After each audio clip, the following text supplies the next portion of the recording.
Muy bien, déjame. ¿Me escuchan? Sí. Perfecto. Bueno, muy buenas tardes. En nombre de Delta Editora les doy la más cordial bienvenida a nuestro primer seminario online, Derecho Laboral, Temas Fundamentales. Les explico un poco quiénes somos en Delta. Es una iniciativa jurídica de la ciudad de Paraná, en Entre Ríos, con 37 años en el mercado jurídico. La empresa se especializa en brindar la más completa y confiable información jurídica a través de la jurisprudencia, la legislación provincial y nacional, y un más extenso catálogo de libros jurídicos de autores de la región. A nivel nacional, hoy estamos inaugurando con el Seminario de Derecho Laboral. Hoy nos acompaña la señora Cecilia Soldini, ella es directora de la editorial. Además, le damos la más cordial bienvenida y agradecemos especialmente al doctor Alfredo Juan Manuel Britos, quien propuso el seminario, y por supuesto a la doctora Andrea García Bior, quien disertará la tarde de hoy. Y sin más preámbulo, pues los quiero dejar con el doctor Alfredo Juan Manuel Britos, director y coordinador del seminario. Juan Manuel. Bueno, muchas gracias, Gismara. En cierto modo, tratar de ser lo menos formal posible, pero agradecerle a Delta Editora y en el nombre de Ceci Soldini, que nos dio esta posibilidad de poder abrir la editorial a que sea conocida mediante este tipo de actividad, además de la provincia de Entre Ríos y la región en todo el país, y agradecer a todo el grupo de docentes que va a participar en este curso, que era un sueño que hace rato lo queríamos venir realizando. Es la primera vez que Delta hace una actividad de estas características, así que Andrea, bueno, eternamente agradecido por tu generosidad, y sin más preámbulo hago la presentación formal y todo el espacio es tuyo. La metodología es esta. Para todos los que están como asistentes, que por favor muten sus micrófonos, y la doctora va a exponer un lapso temporal entre 50 y 60 minutos, y después abriremos a un juego de preguntas y de respuestas, donde vamos a hacer lo más interactivo posible esto, de unos 10 o 15 minutos para posteriormente dar por terminado.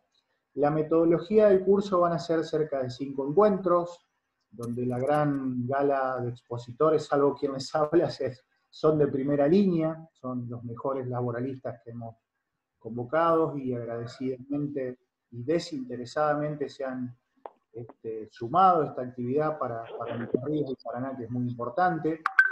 Y vamos a utilizar este tipo de metodología, donde en principio sería los jueves, pero puede variar un día antes o un día después, es decir, un miércoles o un viernes, teniendo en consideración por ahí la actividad del docente o del expositor, y también de que no se junte con otro tipo de actividades que se están realizando a nivel local y a nivel nacional. Cuando se culmine con el seminario, se van a entregar las respectivas constancias de certificado de cursado del mismo para aquellos que tengan como mínimo una mínima exigencia de 4 encuentros de asistentes, que ya automáticamente el Zoom nos da quiénes son el que ha estado presencialmente en este tipo de las diferentes actividades. Así que bueno, me permito leer el currículum resumido de la doctora Andrea Erika García Bior, quien es abogada, especialista en Derecho del Trabajo, doctorando en Ciencias Jurídicas y Sociales, es docente universitaria de Derecho del Trabajo en grado y posgrado de la UBA, es coordinadora muchos años en una obra que es de Repar sobre Derecho del Trabajo, donde tiene su sello, tuvo su sello que lo calificó como una obra de una revista de actualidad de mucha consulta por todos los laboralistas. Ha participado en múltiples conferencias nacionales e internacionales, y asimismo ha sido autora o coautora en varias obras colectivas, como La solidaridad laboral en la tercerización, curso de Derecho del Trabajo y de la Seguridad Social, un clásico de Adrián Goldín de Editorial La Ley, entre otras obras más. Resumidamente, si me perdonás, Andrea, pero para no robarle más tiempo a los ponentes, y bueno, el tiempo es tuyo y lo que necesites, aquí estamos. Muchísimas gracias, Freddy y Brito, por haberme convocado. Muchísimas gracias a Cecilia Soldini, a Mara, por tan amable recibimiento, y obviamente a Delta Editora, que bueno, sé que es un esfuerzo, es una apuesta nueva que está haciendo la editorial y que tenemos que acompañar. Casi 40 años de trayectoria, con una obra bastante interesante. Recién estábamos hablando de la revista de jurisprudencia. Yo creo que he tenido oportunidad, a través de un colega entrerriano, de haber leído esa publicación, que me pareció sumamente interesante. Bueno, a mí me han llamado aquí para que hable un poco de solidaridad laboral. Como el tema es muy grande, es muy largo, tiene muchísimo contenido, yo generalmente uso un PowerPoint, pero me gustaría aprovechar, dar el desarrollo. Entonces te vas a deprimir o a tarde. Algo me dice Germán. Germán, ¿podés mutear? Ahí está, ahí está. Daniela, Mamani, por favor, si pueden mutear los que quedan, así no interrumpimos a la doctora. Pensé que estaban hablando. En vez de pasar el PowerPoint, prefiero ir hablando de distintos contenidos, así nos queda un ratito de tiempo para que ustedes me puedan preguntar y podamos intercambiar un poquito, aprovechando esto del Zoom, que parece que estamos cerca, pero estamos lejos. El tema de la descentralización productiva y la tercerización de actividades, estos cambios en las formas de producir y trabajar que ahora se han exacerbado muchísimo a través de la introducción masiva y explosiva de las tecnologías, hace que a los viejos dilemas que ya los veníamos arrastrando desde la década del 70 en cuanto a la responsabilidad empresaria, se sumen algunas particularidades. Algunas no, muchas particularidades. Con lo cual el tema de estos multiplicidad de sujetos que aparecen frente al sujeto trabajador bajo distintos disfraces, vamos a decir, bajo distintos formatos, colocan al operador jurídico y a los trabajadores muchas veces en una incertidumbre. Más allá de la problemática grave que implica la precarización de los puestos de trabajo tercerizados en términos de protección del trabajo, en materia de la aplicación práctica, tal vez se dé en términos de solidaridad y responsabilidad empresaria. Visto entonces el problema de la tercerización y la descentralización desde el punto de vista de la responsabilidad de las empresas, nos preocupa primero cómo hacer para identificar a los sujetos responsables y luego cómo hacer para atribuir la órbita de responsabilidad correspondiente. Para poder abordar el tema de manera más o menos clara y que a ustedes después les sirva en la aplicación de los casos concretos, es necesario primero hacer una pequeña introducción sobre lo que yo llamo elementos estructurales de la relación de trabajo. La relación de trabajo no puede definirse en su faz práctica, en la real realidad, no puede definirse como un mero contrato entre dos sujetos, el trabajador y el empleador. A esos sujetos lo acompañan otros, yo digo sus adláteres, lo acompañan otros sujetos. Esos otros sujetos no siempre son empleadores. Podemos hablar, cuando hablamos del sujeto trabajador, por ejemplo, de los auxiliares del trabajador, del trabajo realizado a través de los integrantes de un grupo, de un conjunto, el contrato de trabajo por equipo, 101 de la Ley de Contrato de Trabajo, y también del lado del trabajador, el trabajo prestado por los integrantes de sociedades. Si lo vemos desde el punto de vista del empleador, vamos a tener al empleador persona física, que rara vez lo vamos a poder ubicar, ese don José, dueño de una fábrica con techito y chimenea, quedó en el siglo pasado. Es muy difícil ahora para los trabajadores poder identificar el sujeto responsable de su relación, el titular de la empresa como organización, junto con ese sujeto, que puede ser una persona física, una persona jurídica, un conjunto de personas físicas, o como veremos, un conjunto de personas jurídicas, se sitúan otros sujetos que sin ser siempre empleadores, tienen que asumir responsabilidades derivadas del vínculo que tienen esas personas con otros elementos que son los elementos no subjetivos de la relación de trabajo. Estos elementos no subjetivos de la relación de trabajo yo los llamo centros objetivos de imputación normativa. Son la empresa, el establecimiento, la explotación y dentro del concepto de establecimiento, la habilitación.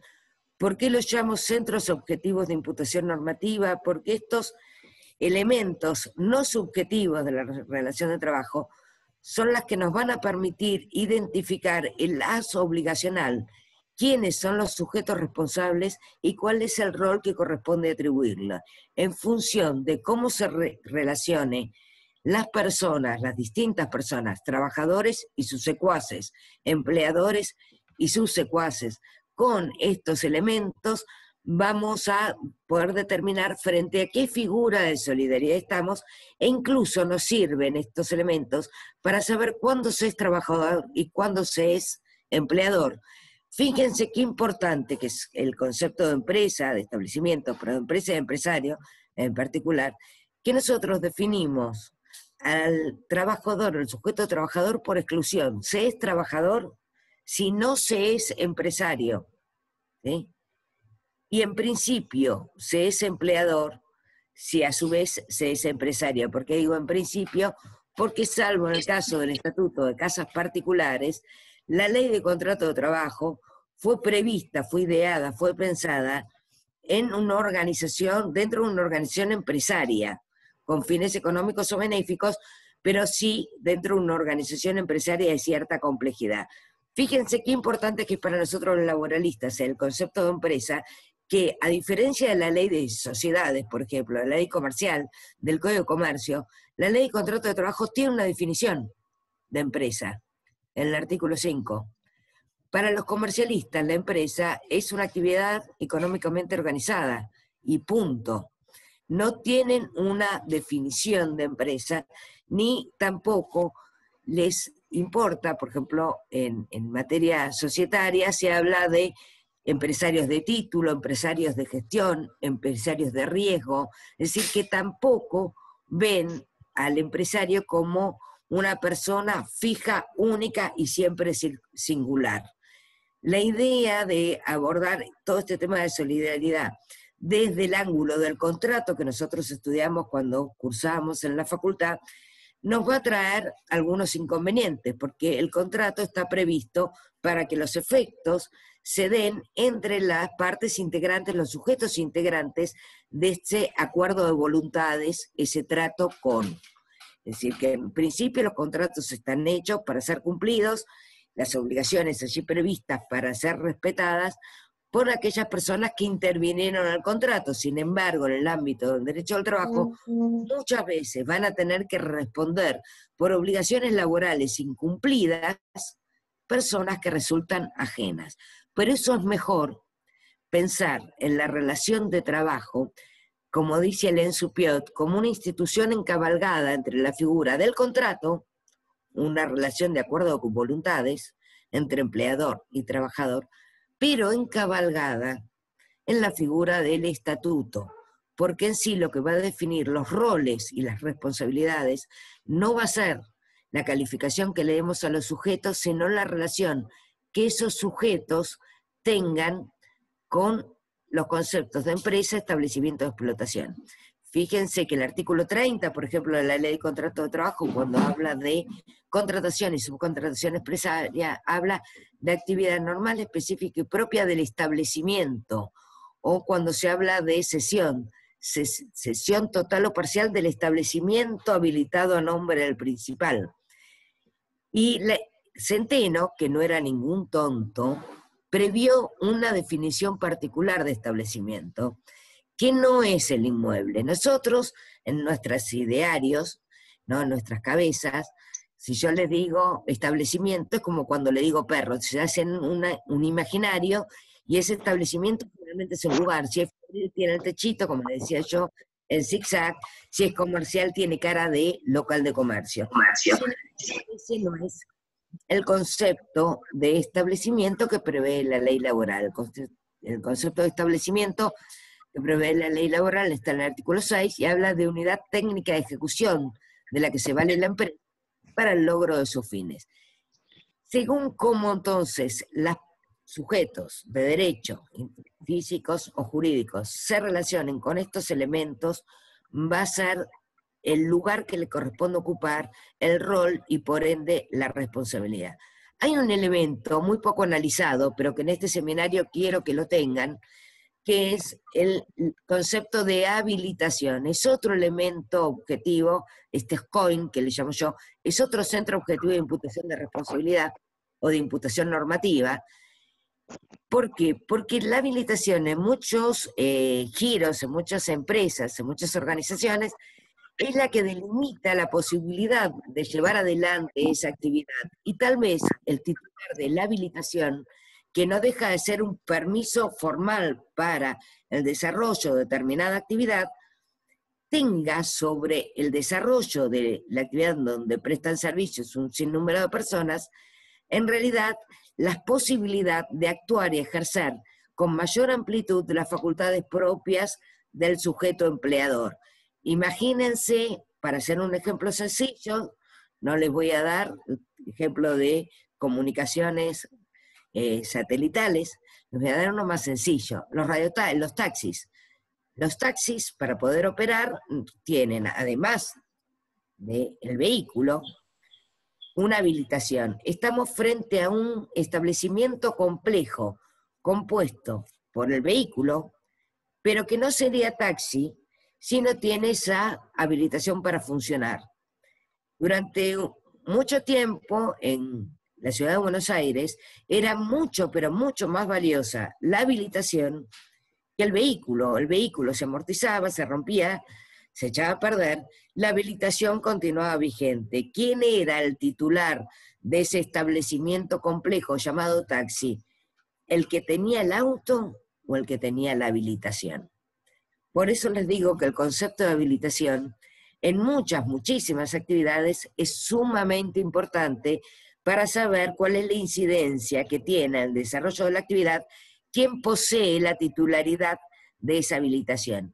Habilitación es lo mismo que marcas o patentes. La habilitación es una autorización formal para el desarrollo de determinada actividad. Se requiere sí o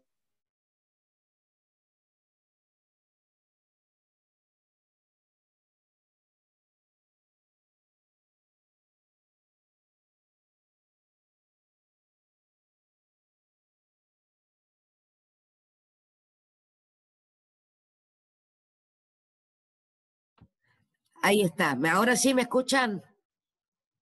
¿Sí? Perdón. Bueno, les decía, la habilitación, a diferencia de la marca, hace a la actividad en sí. En cambio, la marca hace no la actividad, sino el producto. Les voy a poner un ejemplo muy sencillo. Una persona que fabrica remeras de una marca, el Cocodrilo, por ejemplo.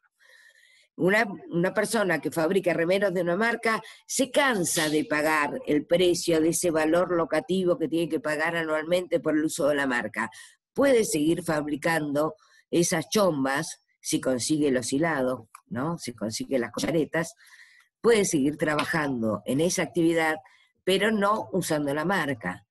En cambio, la habilitación, por ejemplo, las que yo les dije para explotar un taxi, o las que se dan para llevar a cabo negocios vinculados a las telecomunicaciones, que requieren una habilitación especial para la explotación de determinadas frecuencias en el espacio, o para la utilización de satélites, esas habilitaciones delimitan el ámbito de actuación. Entonces, buscando quién es el titular de esa habilitación, vamos a poder ubicar cuál es el núcleo central o el epicentro donde se va articulando la organización empresaria. ¿Y por qué le hablo de organización empresaria? Pues el gran problema al que nos enfrentamos es que ahora ya no tenemos ante nosotros, los trabajadores, no tienen ante ellos a un empresario único.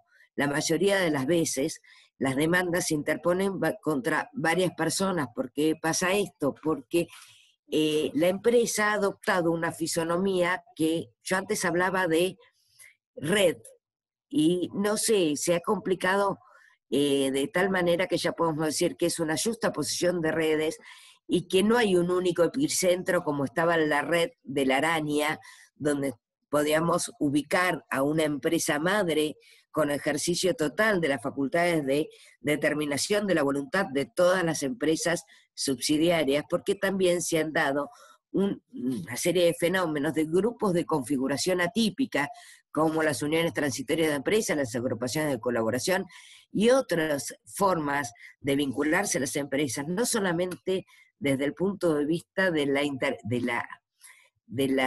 intervención o de la integración societaria de unas con otras, sino también a través de vínculos de tipo contractuales, es decir, que más allá de los vínculos societarios o contractuales, que se tenga muchas veces el control que ejerce un sujeto de derecho, una empresa, una sociedad sobre otra, no siempre es una relación de dominación, donde hay una empresa matriz y filiales, esa relación tan parental y tan linda que a nosotros nos gustaba. Hablábamos de empresa matriz, empresas filiales, ahora esto ya se ha desdibujado, son grupos económicos horizontales, donde muchas veces se delegan facultades importantísimas a algunas de las empresas del grupo, como puede ser la gestión financiera o como puede ser el área comercial, a una empresa X, que también forma parte del grupo, sin necesidad que esta empresa, aunque maneje cuestiones que en términos económicos son muchísimo más importantes, ejerza sobre cada uno de los nodos de producción una influencia de la que llamaba farina dominante. Estos grupos de configuración atípica también nos interpelan y nos llevan a analizar con más detenimiento los distintos supuestos de solidaridad que están previstos en la Ley de Contrato de Trabajo. Bueno, esta aclaración preliminar que se me hizo larguísima era para que ustedes entiendan, vamos a trabajar sobre las distintas figuras, pero siempre pivoteando, haciendo un análisis interno, teniendo en cuenta estos elementos, no a los sujetos. El empleador, si se muere, no me importa. El empleador puede cambiar de nombre, no es relevante en la relación de trabajo, pero sí va a ser relevante en la relación de trabajo y para atribuir responsabilidades, esto que yo les decía, cómo está conformada la empresa y qué vinculación tienen los sujetos con las empresas. Entonces vamos a ir rápidamente a hacer un enunciado de los distintos supuestos de solidaridad y se van a dar cuenta que no sabemos nada, porque nosotros salimos de la facultad hablando de solidaridad como si supiéramos. Y en todas las normas de solidaridad, en el 29, en el 30, en el 31, en el 228, en el 229, todas las normas que hablan de solidaridad establecen presupuestos distintos. Los sujetos se ubican de distinta manera y en realidad la solidaridad no hace al vínculo interempresario, sino que es un adjetivo de las obligaciones. Una persona puede ser responsable solidaria con otra respecto de un tipo de obligaciones y no respecto de otras. Vamos a ver entonces, voy a tratar de ser lo más clara posible, pues es un paneo general, las distintas figuras de solidaridad que solemos usar en el derecho del trabajo. La primera y más clásica figura de solidaridad es la intermediación fraudulenta. Son los primeros dos párrafos del artículo 29 de la Ley de Contrato de Trabajo y el artículo 14 de la Ley de Contrato de Trabajo. Es el caso de aquella persona que contrata trabajadores para suministrarlos a terceros. El mero proveedor de mano de obra, al que nosotros llamábamos cuando éramos chiquitos el hombre de paja. no hace nada en la relación ni en la prestación de servicio más que proveer personal. Esta figura que está en los primeros 2 párrafos del artículo 29 erige en sujeto empleador a quien utiliza el servicio. Quien contrata, inscribe al trabajador, le extiende los recibos, pone la cara frente a los organismos de control como sujeto empleador, en realidad es un tercero. A este supuesto Goldin lo llama supuesto de intermediación débil. ¿Por qué? Porque ese intermediario no asume ninguna facultad propia, ninguna responsabilidad propia del sujeto empleador. La ley, por mandato del artículo 14, el artículo antifraude, lo elimina de la relación, y la relación se entiende celebrada en forma directa con el principal. Entonces el dibujito, como digo yo, sería: el trabajador se relaciona con la empresa usuaria y la empresa intermediaria, la agencia de contratación, es un tercero, pero no un tercero cualquiera, es un tercero que al haber participado en el fraude tiene que responder solidariamente. Ojo que esta figura muchas veces es disfrazada, es enmascarada con otros elementos, que son los casos de intermediación disimulada que se dan cuando quien intermedia en la contratación es, por ejemplo, el sistema educativo, en las pasantías educativas.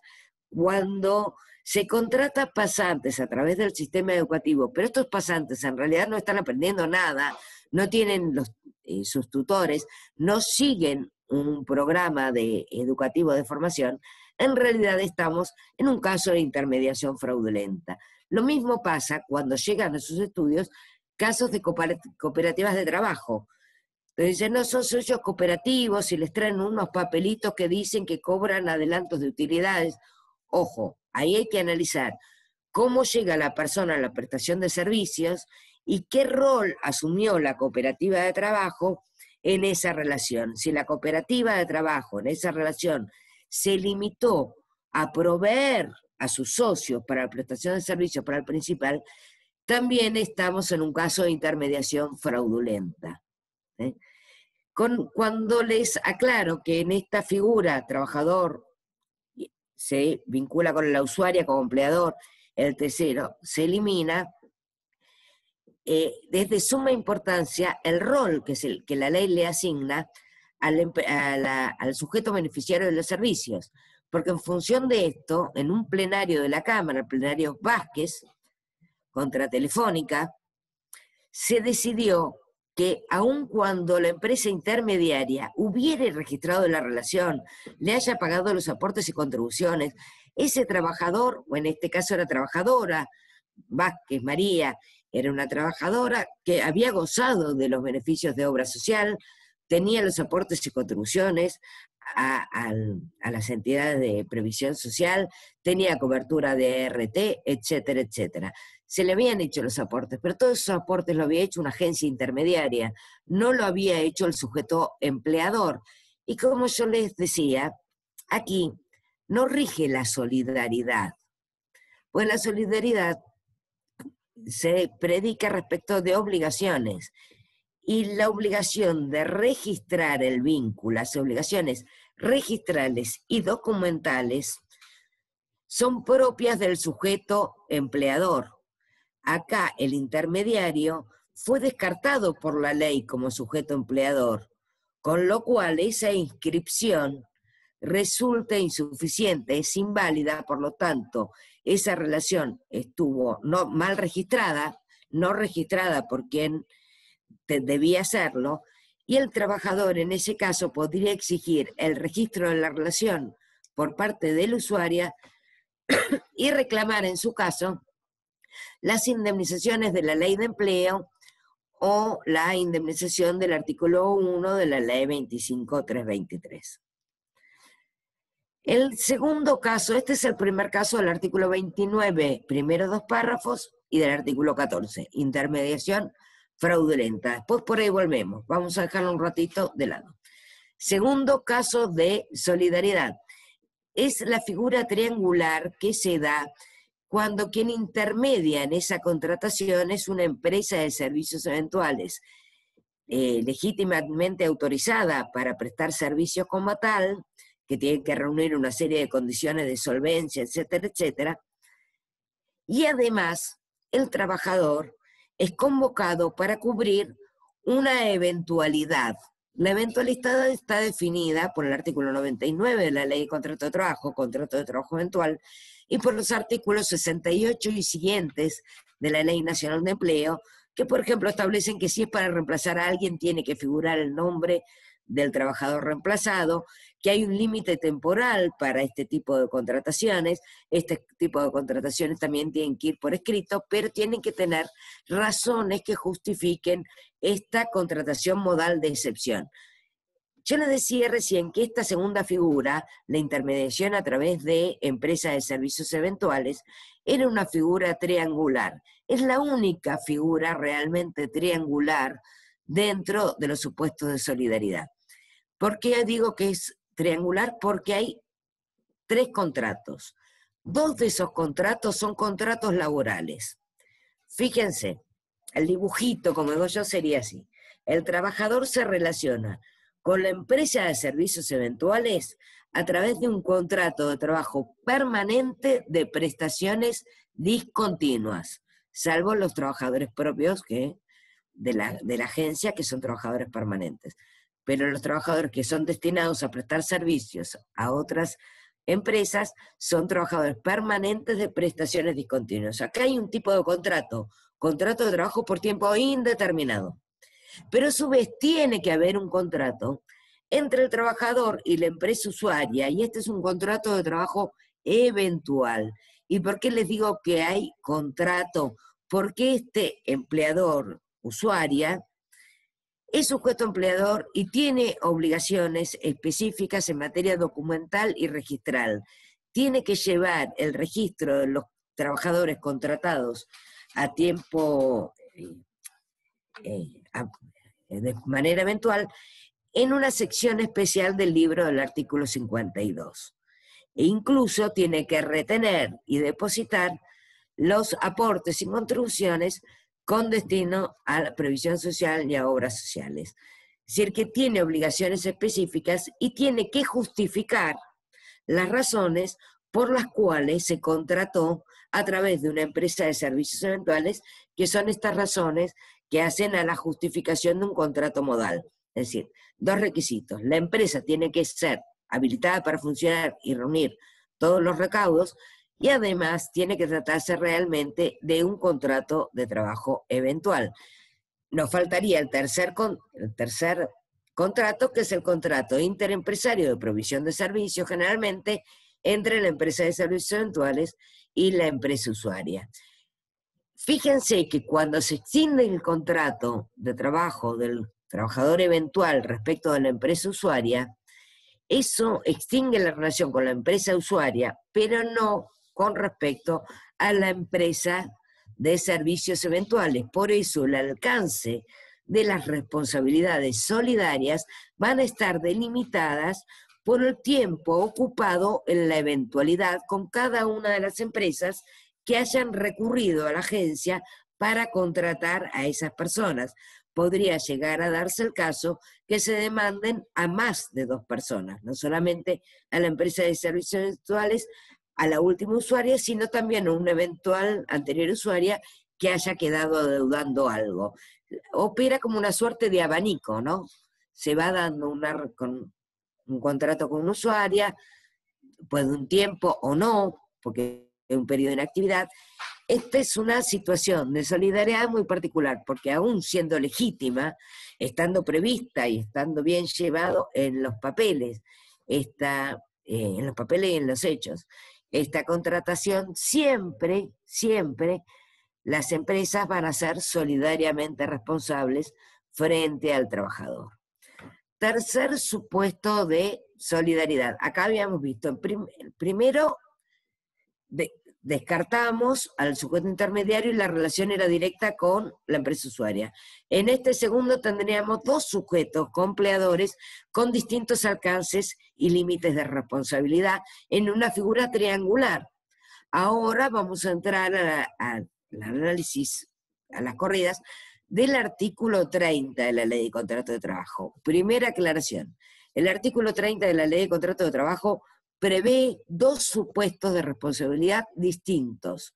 Por un lado, prevé la contratación o subcontratación de trabajos o servicios que hagan a la actividad normal, específica y propia, que es el más conocido, que ustedes habrán visto cuando estudiaban los casos Rodríguez contra Compañía Embotelladora o Benítez contra Plataforma Cero, que fueron dos casos paradigmáticos de la Corte, que es el que más solíamos usar. Y en el segundo supuesto de solidaridad, que yo digo desde hace como 10 años, pero lo sigo diciendo, que es un supuesto de solidaridad redescubierto. Es el caso de la cesión total o parcial del establecimiento habilitado a nombre del principal. Caso, ejemplo típico, aquellos locales de comercio que están fuera de la línea de caja de los supermercados integran la habilitación genérica del hipermercado. Aquella empresa que quiera obtener la habilitación como hipermercado va a tener que ofrecer al mercado, al público consumidor, además de las cosas que ofrece cualquier supermercado, la venta de productos frescos, panaderías y una serie de servicios fuera de la línea de cajas, tintorerías, kioscos, es lo que ustedes ven veíamos cuando íbamos a los hipermercados, todos aquellos locales que están fuera de la línea de cajas. ¿Qué pasó aquí?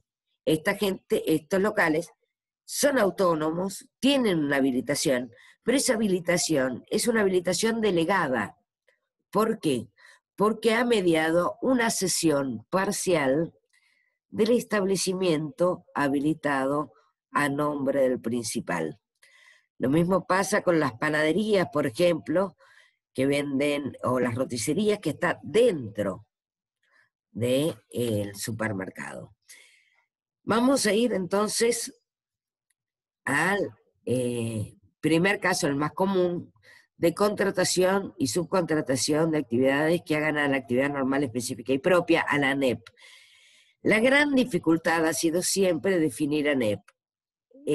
Bueno, se han dado una serie de modificaciones legislativas y después la 21297, en el gobierno de facto, durante la dictadura militar, ha quedado seriamente cercenado el alcance de esa norma y para colmo la Corte, ya sobre llovido mojado, dicta el fallo allá lejos y hace tiempo, Rodríguez contra Compañía Embotelladora, donde establecía que solamente hacía la actividad normal, específica y propia toda aquella actividad que pueda vincularse en forma estricta, completando o complementando la actividad nuclear de la empresa principal, y que dejaba afuera a todas las actividades que se extendían como coadyuvantes.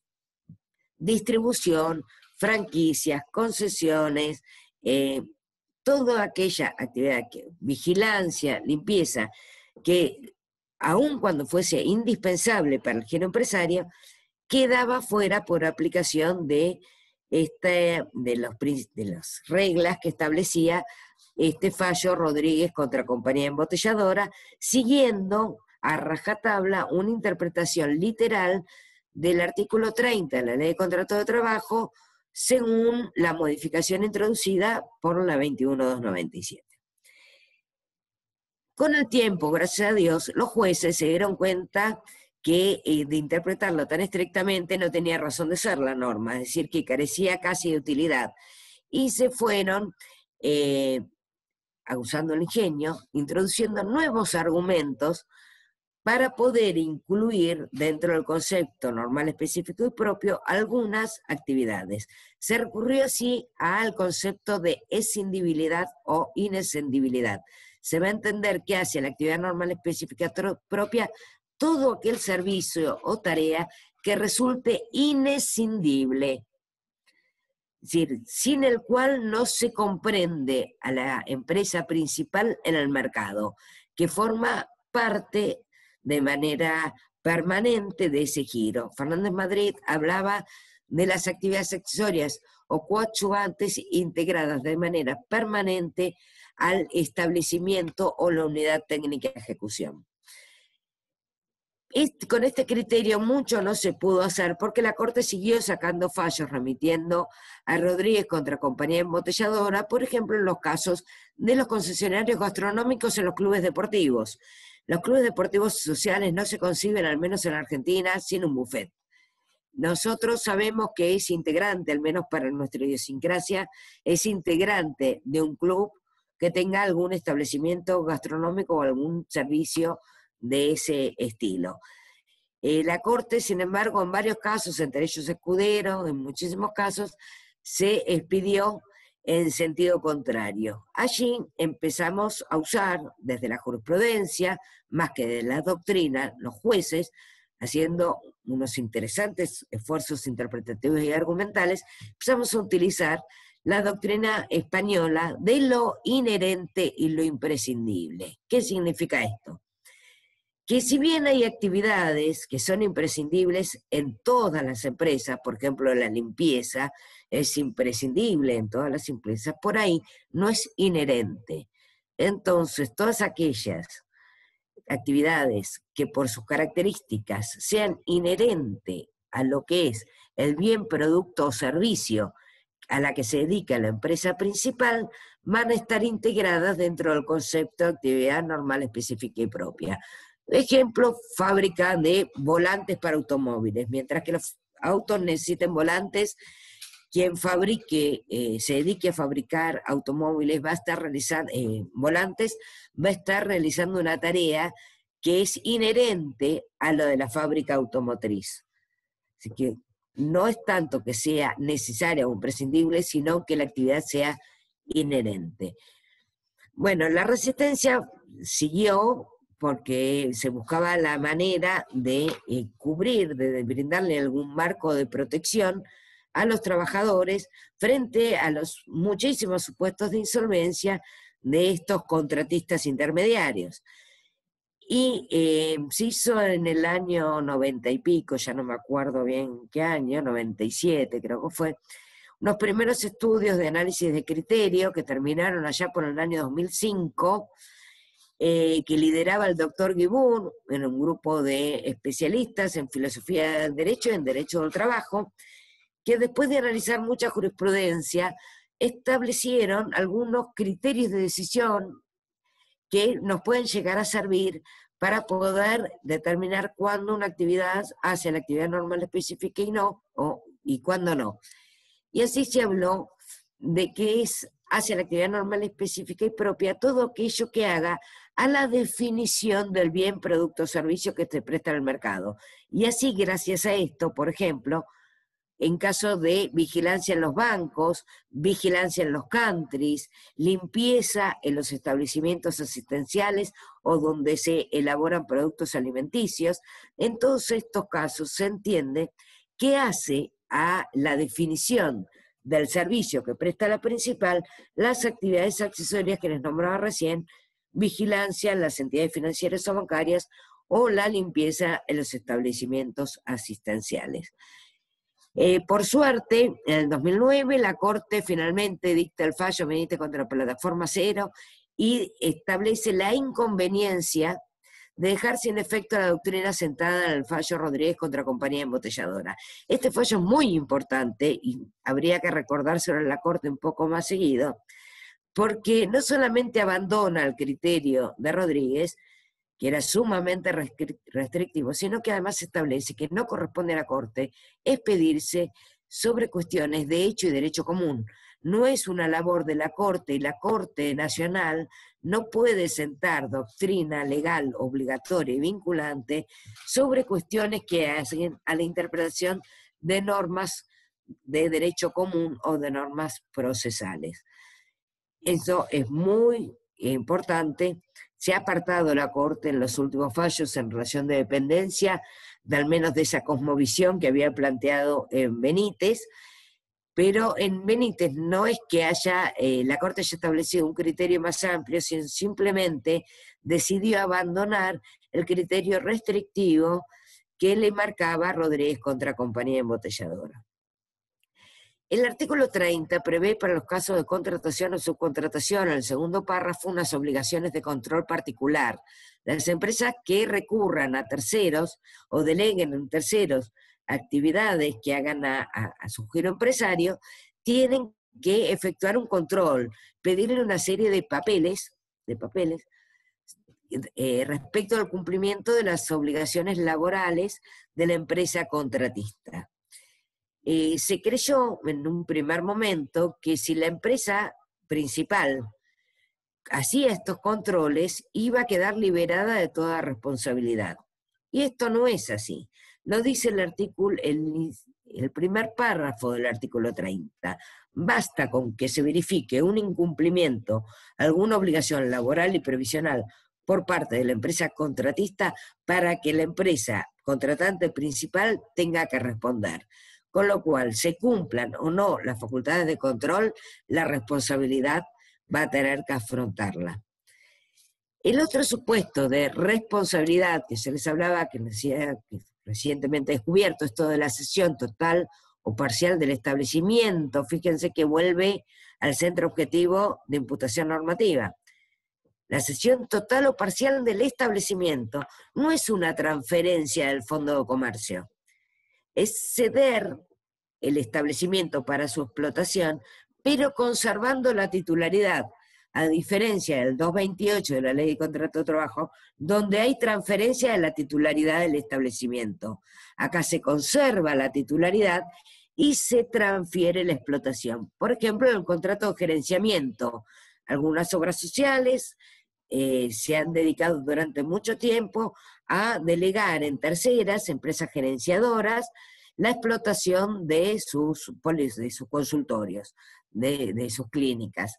En estos casos tenemos un supuesto de cesión total del establecimiento habilitado a su nombre. El establecimiento seguía habilitado a nombre del sindicato de la obra social, sin embargo, lo había delegado, no le había dado un contrato de gerenciamiento a otra sociedad. Esto también pasó con clubes de fútbol, la Blanquiceleste, bueno, con una serie de actividades donde hubo una cesión de la actividad total o parcial. Y este supuesto, fíjense que no requiere que se trate de la actividad normal, específica y propia. Los invito a que lean, tranquilos en su casa cuando tengamos más tiempo, pues ya me fui de la hora. Los invito a que lean y van a ver que habla de contratación o subcontratación de actividad normal, específica y propia, por un lado, y por otro lado habla cesión total o parcial del establecimiento habilitado a su nombre. No se requiere que el titular del hipermercado, ¿sí?, haga la actividad específica del tintorero que tiene fuera de las líneas de cajas, ¿sí? No se requiere cumplir con este recaudo. Los abogados más viejos, no ustedes, somos más viejos, los que no vinieron a este seminario, cada vez que invocan el artículo 30 se quedan con el supuesto de contratación o subcontratación. Analícenlo porque es bastante rico este supuesto, especialmente para los contratos de gerenciamiento y para estas unidades de habilitaciones complejas como son los hipermercados o los aeropuertos. Argentina 2000. Ahí fíjense la cantidad de locales que tenemos dentro de los aeropuertos. Hay varios fallos que condenan solidariamente por cesión total o parcial del establecimiento, sin cambio de titularidad, al Aeropuertos Argentina 2000 por locales que están dentro de las estructuras de los aeropuertos. Así que es un caso interesante. Vamos a ir muy rápido al artículo 31. En este caso, el artículo 30, antes de que me olvide, la figura es totalmente distinta a la del artículo 29. El trabajador está relacionado con su empleador, ¿sí? Acá hay dos empresas distintas, por ejemplo, en el supuesto del banco y la vigilancia. Tenemos el banco y la agencia de vigilancia, que tiene registradas las personas, que le da la capacitación, que le da la aportación de armas. Su real empleador es la empresa de vigilancia. La relación se da entre el trabajador y la empresa y el contratista. El contratante principal responde como tercero solidario, corresponsable no empleador, Con lo cual, el tercero, corresponsable no empleador, no tiene la obligación de registrar la relación, a diferencia de lo que pasa en el supuesto de intermediación fraudulenta. No tiene la obligación de registrar la relación.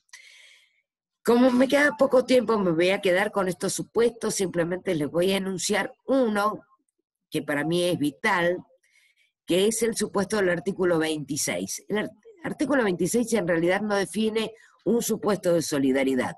El artículo 26 habla del sujeto empleador pluripersonal o complejo.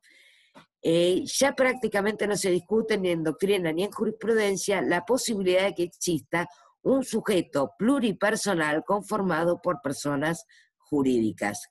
El doctor Rodríguez Mancini, que no se ha caracterizado por sostener posturas muy favorables a los trabajadores, sin embargo, ha avalado esta postura, y lo mismo el doctor Juan Raso Delgué.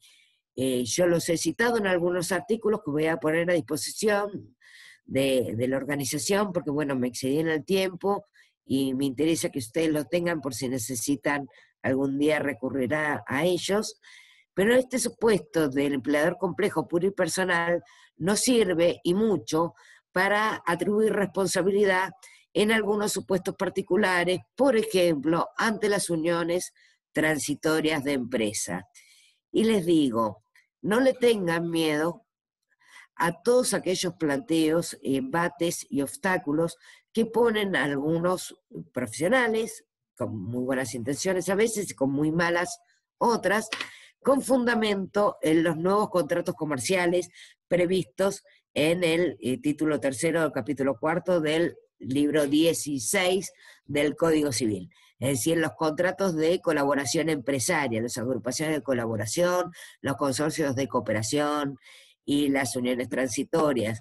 ¿Por qué? Porque nosotros tenemos supuestos atributivos de responsabilidad específicos dentro de la ley laboral, y por aplicación al artículo 2 y 963 del Código Civil y Comercial, una cuestión de prevalencia de fuentes, prevalecen las pautas atributivas de responsabilidad que establece nuestra ley especial, que fíjense que los artículos 29, 30, 31 y todos los que hablan de solidaridad dice: cualquiera sea el acto que le dé origen, cualquiera sea el contrato que al efecto las partes concierten. Por lo tanto, no se queden pegados con los argumentos de la simple mancomunación que van a escuchar desde distintos sectores cuando estamos frente a estos grupos de configuración atípica que se dan en base a contratos, no son sujetos de derecho, no son sociedades, se dan en base a contratos, pero representan para el sujeto trabajador una misma unidad económica, una misma organización, una misma realidad. Bueno, dejo libre para todas las preguntas que quieran y bueno, me comprometo a mandar material. Pensé que íbamos a llegar un poquito más lejos, pero al menos los supuestos básicos de solidaridad los vimos.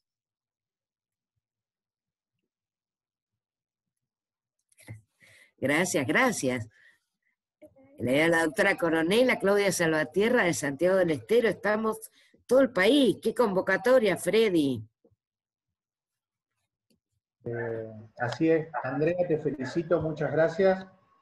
Muy claro, espero te hayas sentido cómoda con el desarrollo. Disculpá por ahí los inconvenientes técnicos que tuvimos al principio.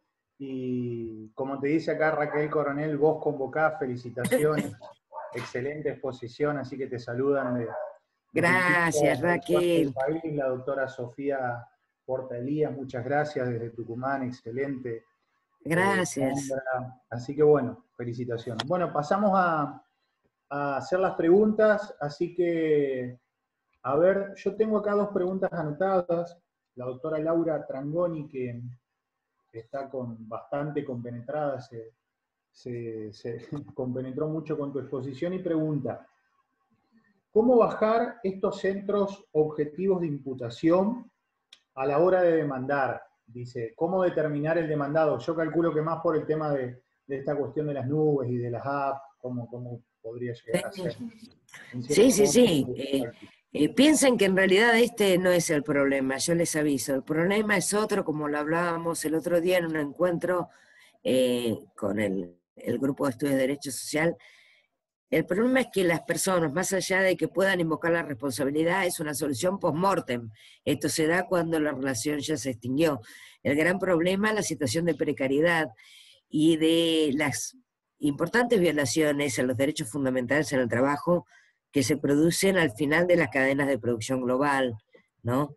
Esto nos está trayendo muchísimos inconvenientes y muchísimos planteos que es tal vez mucho más grave que el tema de la solidaridad.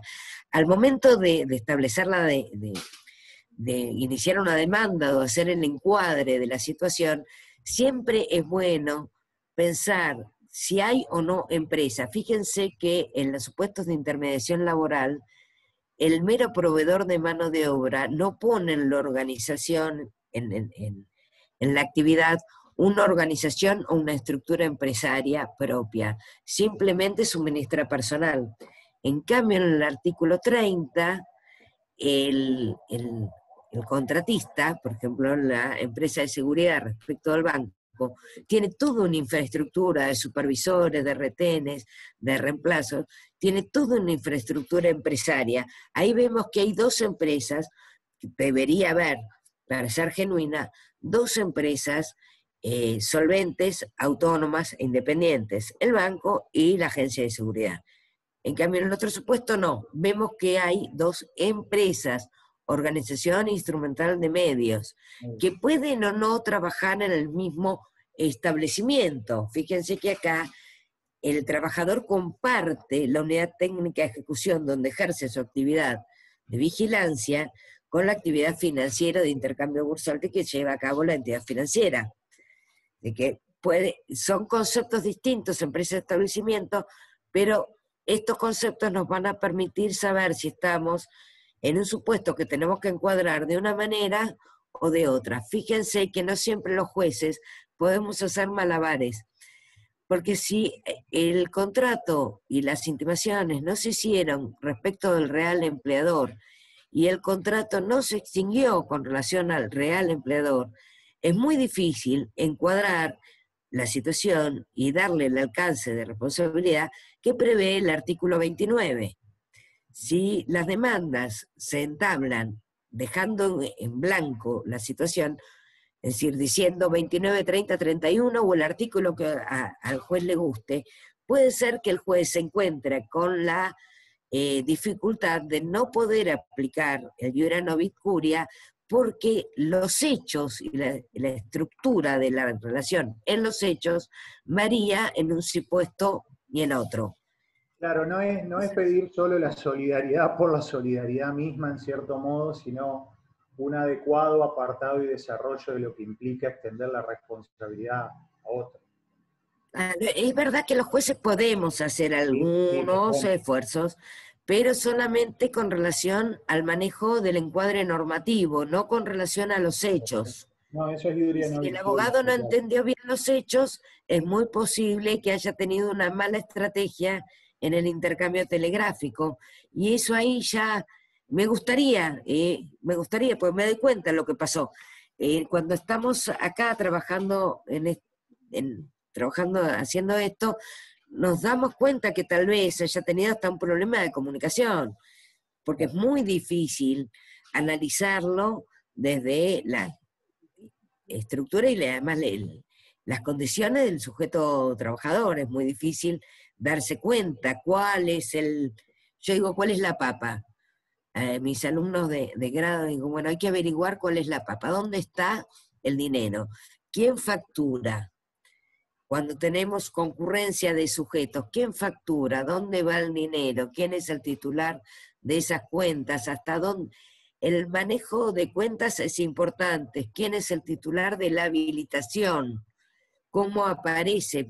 Muchas veces quieren extender la responsabilidad por la ley de sociedades a los socios que no son empleadores, pero son terceros corresponsables, por los artículos 54, 59, 172 y siguientes de la Ley de Sociedades Comerciales, los administradores o gerentes, y en algunos casos por descorrimiento del velo societario, también los socios, muchas veces nos vemos con que estos socios no son los solventes. Porque el dueño de la papa, de la habilitación, hay que buscarlo, es otra persona. Y cómo involucrarlo en el planteo no siempre es fácil. Se requiere toda una tarea investigativa. Otra consulta que realiza la misma colega es, en el supuesto la primera parte del 29, si la no registración del trabajador hace que el intermediario sea responsable. La no registración del trabajador por parte del usuario lo torna responsable del principal, que eso es lo que queremos. El intermediario siempre va a ser responsable por haber participado en el fraude. Lo más importante, lo que se busca con esta previsión normativa es darle más seguridad para el cobro de su crédito, una garantía para el cobro de su crédito al trabajador, imputándole el rol de empleador directo, va a poder obtener no solamente el registro, sino también la documentación. No es lo mismo trabajar para una agencia proveedora de mano de obra que para una gran empresa. No es lo mismo en el currículum tampoco. Otra consulta que hace Santiago, que esto va por la parte del Estado también. ¿Qué pasa cuando el Estado Nacional se encuentra al final de la cadena de responsabilidad sin participar de la contratación? El Estado contrata a una empresa concesionaria de una estación terminal de trenes en Retiro. Esta empresa concesionaria, a su vez, alquila locales comerciales a otros empleadores privados, allá en la estación de trenes. Ejemplo, locales de comida, kioscos. Calculo que la pregunta es si llega la cadena consecuencial que responde al Estado. Yo tengo que ser muy sincera con todos ustedes.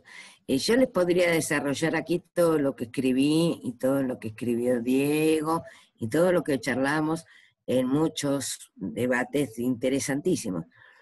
Pero perdimos. La Corte ya lo dijo hasta morir. Ya no me acuerdo ni los nombres porque no me caen bien.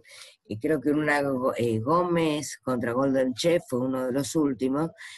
No se puede extender la responsabilidad del artículo 30 al Estado porque el Estado no se le aplica la ley de contrato de trabajo. Esto es una barbaridad de acá a la China, porque en realidad la extensión de responsabilidad no convierte al Estado en sujeto empleador. Nadie está diciendo, cuando dice que se puede aplicar la responsabilidad del artículo 30 al Estado, que el Estado sea un sujeto empleador. Lo que estamos diciendo es que puede ser demandado como sujeto solidario en la intermediación.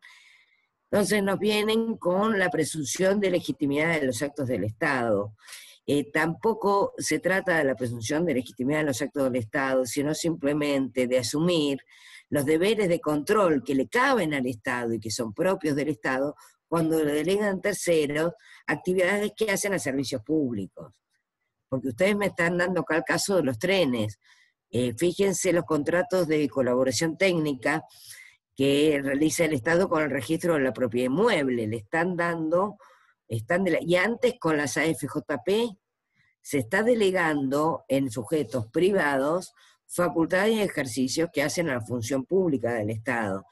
Yo creo que no habría ningún problema para condenarlos porque no significa transformar el Estado en sujeto empleador, sino simplemente hacerlo responsable por quiénes contrata y cómo contrata. Si el Estado quiere delegar, me parece muy bien, como lo hace cualquier empresa. Yo no le voy a pedir a Mastellone que se ponga a fabricar Tetrabric. No vale la pena, para eso hay una empresa súper especialista en el tema, Tetra Pak. Y tampoco nadie le está pidiendo al Estado que asuma por sí la atención en los hospitales o en los trenes ni demás, sino que se haga cargo de analizar, hacer un buen estudio de con quiénes contrata, cómo contrata y en qué situación están aquellos trabajadores que se ubican al final de esa cadena de delegaciones. Lo que está pasando es que grandes empresas multinacionales, estados, es decir, que grandes organizaciones económicas se valen indirectamente de muchas personas en la actividad agraria, en la maquila o en muchísimos lados, muchas personas que están en situaciones de precarización extrema, incluso en situación de clandestinidad. Eso es lo que nos está pasando, fíjense. Nuestra legislación, nosotros hacemos todos estos cursos, pero con la solidaridad no basta. Call center se nos escapó de las manos. Antes los trabajadores de call center eran internos. Cada empresa tenía a sus propios ventas, a sus propios call center, a sus propios encargados de atención al cliente. También se nos escapó el trabajo a través de aplicaciones. Y yo creo que ahora se nos van a escapar los telecentros o nodos de teletrabajo. Creo que hay que abordar el problema desde otros lugares, de políticas públicas, y replanteando también conceptos como incluso la dependencia y cuál es el ámbito de protección que le queremos dar a nuestra materia y la relación que ésta tiene con la seguridad social. Bueno, muy largo todo eso. No escucho. Sí. Una pregunta particularmente mía, en relación, ¿cuál es tu visión respecto de la interpretación semántica o el alcance de las palabras del 30 de normal, específica y propia del establecimiento? Pues, por ejemplo, yo recuerdo la posición de Rodolfo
inscripción o la constancia, el certificado que emita una empresa no empleadora respecto del desarrollo de determinada persona en su establecimiento, en los términos del artículo 30, va a ser cualquier cosa, va a ser una constancia, pero no va a ser el certificado del artículo 80, ni tampoco va a ser el certificado de la 24241.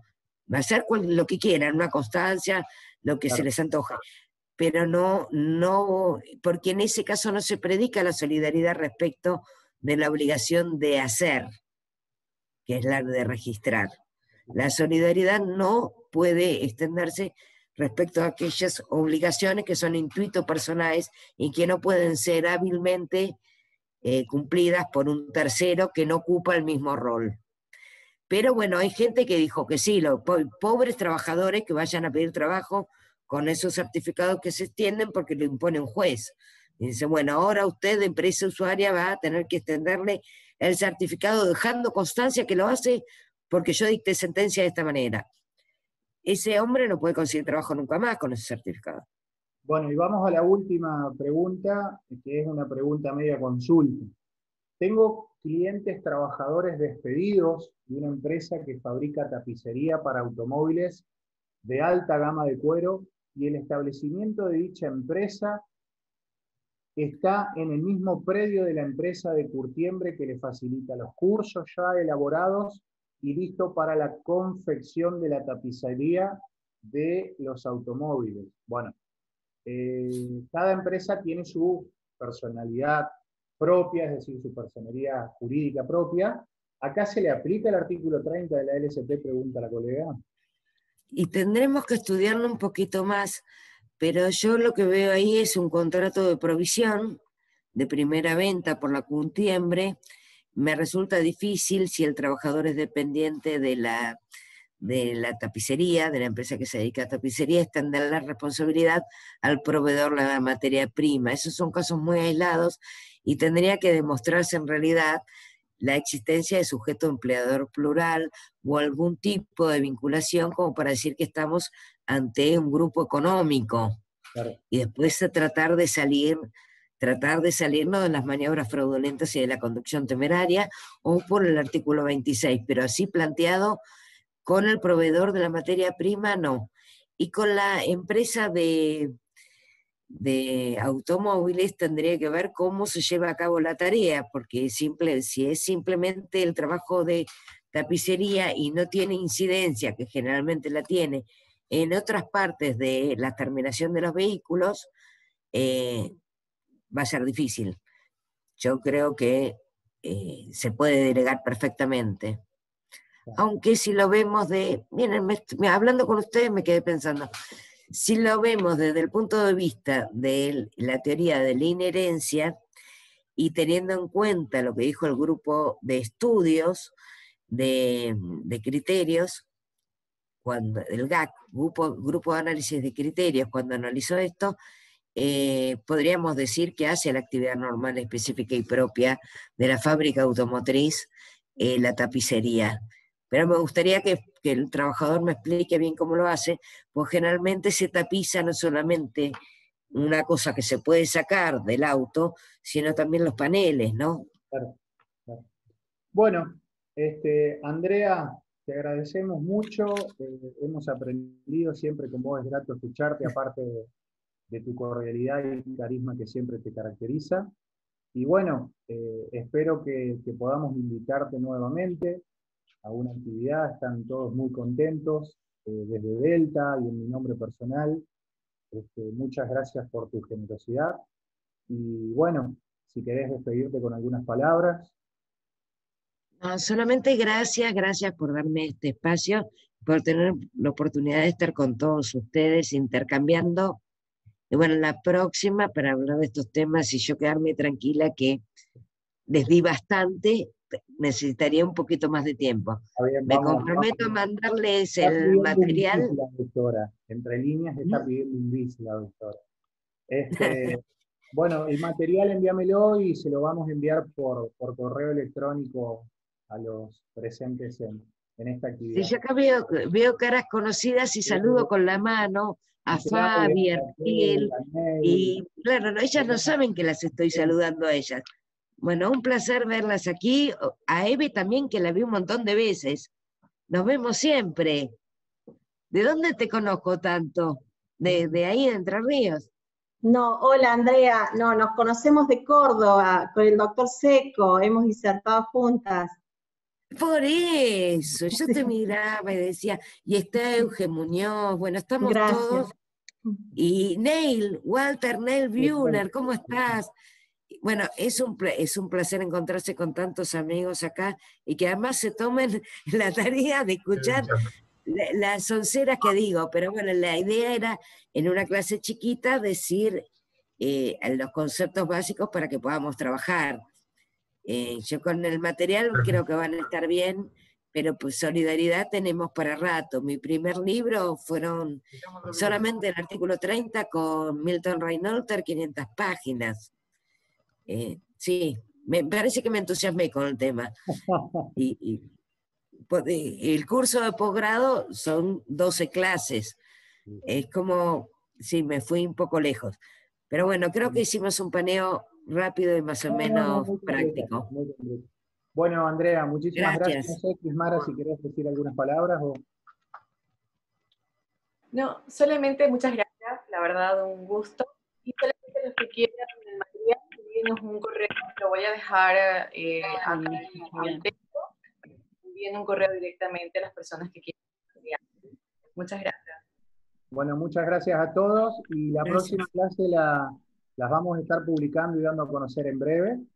Si será el doctor Ojeda o no quien esté a cargo de la próxima o quien asuma, en breve los vamos a ir moldeando en base a la disponibilidad de los autores.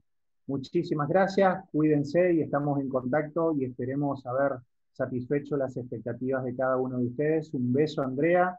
Muchísimas gracias por tu generosidad. Nos vemos hasta pronto. Nos vemos la próxima.